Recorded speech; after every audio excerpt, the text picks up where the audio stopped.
Nanindigan si dating Pangulong Rodrigo Roa Duterte na sa Pilipinas ang lugar kung saan nakasadsad ang BRP Sierra Madre at hindi ito sakop ng teritoryo ng bansang China. Ito ang inahayag ng dating Pangulo sa kanyang programa Sagikan sa Masa para sa Masa sa SMNI gabi ng Lunes. Anya walang ibang dapat na umaaligid sa nasabing lugar dahil pagmamay-ari ito ng Pilipinas.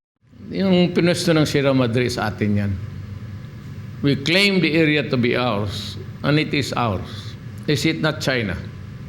I do not believe that somebody else should be tinkering in that area because the Sierra Madre where it is yung grounded ship doon or abandoned shipwreck, I don't know what is correct, or it is really a symbolic thing for us not to be there to claim that it is ours, which is well and good.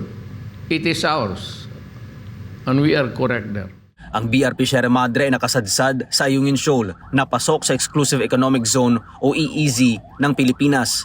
Ang nasabing pahayag ng dating Pangulo ay kasunod na naging matugumpay na panibagong resupply mission ng pamahalaan sa BRP Sierra Madre. Ngunit bago ito ay nagbanggaan ang barko ng Chinese Coast Guard at resupply boat ng Pilipinas. Sinabi pa ng dating Pangulo na magpapatuloy lang anya ang tensyon sa pinag-aagawang teritoryo dahil ito ay isang contested area. Hindi naman anya sekreto ang nangyayaring gulo sa West Philippine Sea dahil matagal na itong nangyayari. Dapat lang anya ang iba yung pag-iingat para hindi sumiklab ang gulo. Anya sa panahon niya noon, wala namang naging seryosong pangyayari kumpara ngayon.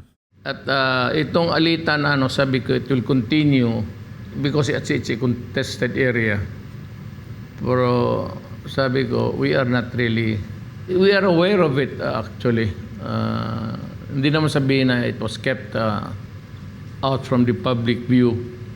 We're aware of the tensions that are rising. The temperature are rising there. Medyo mainit na. Pero with caution lang kasi we do not really want to go to war. If at all, usap lang. Nung sa panahon ko, not as serious. There was no, o kung meron man, if I am not mistaken, hindi ko na siguro na masyadong alam o naalaala. But it's not as stressful as what we believe we are in right now.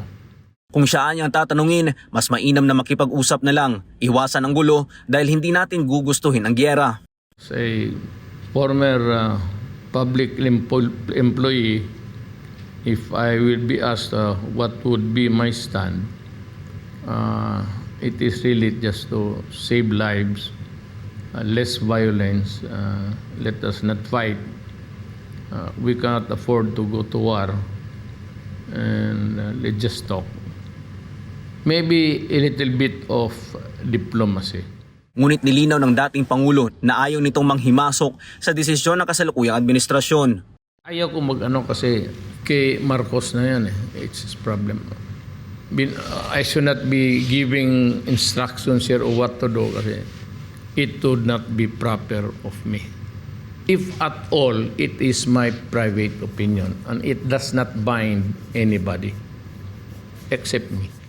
Sa ngayon nagtuturuan ang China at Pilipinas kung sino ang dapat nasisihin sa nangyaring banggaan ng barko ng dalawang bansa na nangyari sa pinag-aagawang teritoryo sa South China Sea. Para sa Diyos at sa Pilipinas kung mahal, Almar Forzuelo, SMNI News.